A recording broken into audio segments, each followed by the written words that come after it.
उत्तर प्रदेश के 7वें चरण के चुनाव के लिए राजनेताओं ने एड़ी चोटी का जोर लगाया है। अगर उत्तर प्रदेश के पूर्वांचल की बात करें, खास करके जौनपुर की, तो यहाँ पर राजनीतिक सियासत और बयानबाजी अपने चरम पर है। लेकिन एक ऐसे उम्मीदवार जहाँ पर बड़ी संख्या में लोग उन्हें सुनने के लिए पहुँचे हैं, सीधा बात करेंगे, जानने की कोशिश करेंगे। सर, क्या कुछ मुद्दा, क्या कुछ मैसेज यहाँ के लोगों के लिए आप देने आए हैं?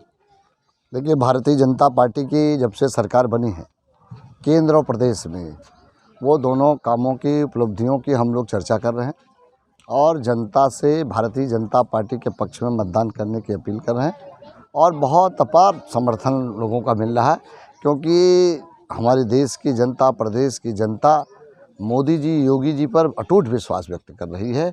और इस कारण कि हमारी पार्टी ने आज तक जो भी कहा वो सब काम किया।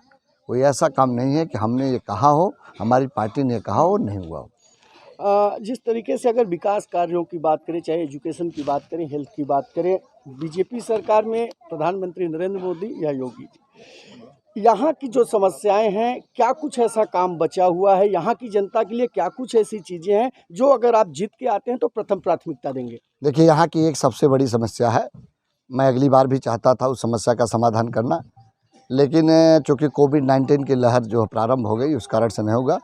एक यहाँ जो ये जल भराव की स्थिति है और हम बेसौ नदी होके ये पानी जाता है, गुजर का ताल है, ये हमारी सर्वोच्च प्राथमिकता में है कि चुनाव जीतने के बाद ये पहला काम कराऊंगा और यहाँ के लोगों को जल भराव से मुक्ति दिलाऊंगा और यहाँ के लोगों को जो कृषि में कठिनाई हो रही, खेती में कठिनाई हो रही, उसको इसके कारण से उनको सुगमता उपलब्ध होगी। आखिरी सवाल आपसे करना चाहेंगे, आपके सामने लड़ रहे जो उम्मीदवार हैं, उनका आरोप है कि आप सरकार में होते, मंत्री होते हुए भी यहाँ की जनता की मूलभूत समस्याओं से आप उन्हें वंचित रखे हैं। क्या रिएक्शन होगा आपका?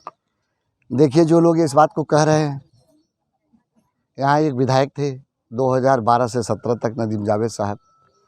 अब ये आज तो मैं जिस गांव में आया हूँ, इस गांव के लोग ही प्रमाण दे देंगे कि वो कितनी बार आए और कौन से विकास काम कराए। नंबर एक बात। एक अरशद साहब यहाँ से उम्मीदवार हैं, समाजवादी पार्टी के उम्मीदवार के रूप में आए हैं, लाल टोपी लगाकर मैदान में उतरे हैं। पहले काली टोपी लगाते थे, अब लाल टोपी लगाने लगे हैं, इस चुनाव के मैदान में आए। मैं बताना चाहता हूँ कि वो 29.5 साल बाद ये जौनपुर की जनता के बीच आए हैं। 93 में विधायक थे, उन्होंने क्या क्या सेवा किया है ये जनता जान गई है। अभी हम लोग कई जगह गए रहे हैं, जा रहे हैं, वो बता रहे हैं कि इन्होंने क्या क्या किया। इंजन के नाम पर लोगों को ऋण करा दिया और बेचारों को वसूली जारी हो गई, आरसी जारी हो गई। तो ये सब काम किए हैं।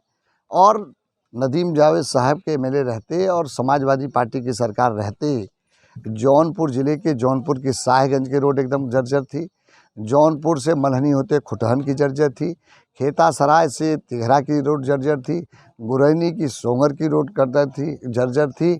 और इतना ही नहीं, आपको बताऊं कि मल्हनी से कोयरी डिहाई टोरी मार्ग भी एकदम जर्जर स्थिति में। हमारी सरकार बनने के बाद ये सारी सड़कों का हम लोगों ने मरम्मत करा दिया, मतलब पुनः निर्माण करा दिया।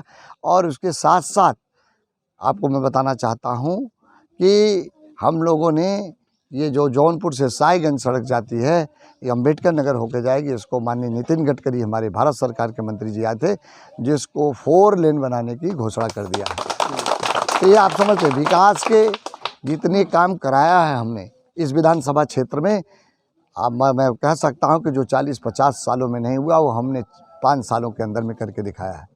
बहुत बहुत धन्यवाद सर। तो काम ही पहचान है और इसी पहचान से अब चुनाव लड़ने की तैयारी है। तस्वीरें दिखाना चाहूँगा, बड़ी संख्या में यहाँ पर महिलाएं पहुँची हैं, पुरुषों का भी समावेश है। और सबसे बड़ी बात, जो युवा शक्ति कही जाती है, वो इस चुनाव में साफ तौर पर देखने के लिए मिलेगी। फिलहाल 7 तारीख को मतदान होगा और 10 तारीख को इन नेताओं के भाग्य का फैसला।